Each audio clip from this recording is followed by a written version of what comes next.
हे hi hello नमस्कार गावल्यानू Navnath Toraskar. Reel अशी नाही, एक स्वतःचा एक मनोगत मनोगत म्हणू शकत नाही, थोडा मनातला. आपल्या सगळ्यांना माहितीच असतात काही जणांका की मी एम आर जॉब करते, म्हणजे वैद्यकीय प्रतिनिधी सिंधुदुर्गात. तर माझ्या जॉबबद्दल काही गोष्टी पॉझिटिव्ह होतं, मी नेहमी सांगण्याचा प्रयत्न करते. तर कालच एक माका अनुभव इलो. काल होतो 1 जुलै. 1 जुलै म्हणजे जागतिक डॉक्टर डे.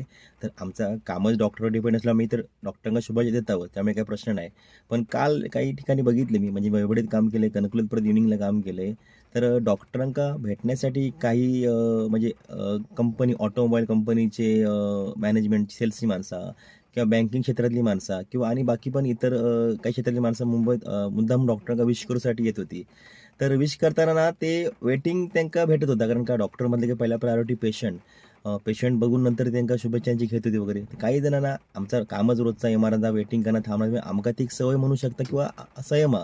पण काही जणांका ती चिडचिड होत होती, अरे डॉक्टर आतमध्ये घेत का लवकर नाही आपल्याला, किंवा 2 मिनिटाचं काम आहे मग बाहेर का थांबवतो.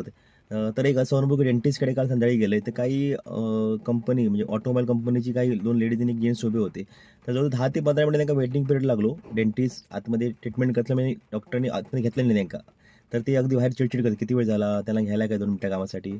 तर माका एक अनुभव की अरे आम्ही मग एवढी वर्ष काय करतो, आम्ही आमचा जॉब करताना एवढी वर्ष आम्ही वेटिंगच करत असतो ना.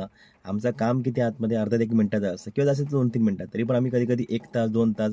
काय काय ते डॉक्टर असे कॉल आहेत की सकाळी 9ला अपॉइंटमेंट घेऊन संध्याकाळी 4-5ला बसूच लागतात, तेव्हा कधी 3-4 तास वेटिंग थांबून कॉलही मिळत नाही. पण आम्ही संयम असतो की आमचा जॉबचा भाग, आम्ही शांत असतावच ना. तर तेव्हा तुमका वाटतं की एमआरचं कामच आहे, एमआरनी थांबलं तर काय होतं. पण जेव्हा तुमच्यावरती काही लोकांवरती येईल की थांबून एवढं वेटिंग करून कॉल मिळत नाही, डॉक्टर भेटत नाही, तर काही लोकांना कळलं की अरे जॉब एवढं डिफिकल्ट वगैरे अशा गोष्टी आहेत. त्यामुळे प्रत्येकाला आपल्या जॉबबद्दल कळत नाही, पण या गोष्टींना कळायला काल खूप बरं वाटलं.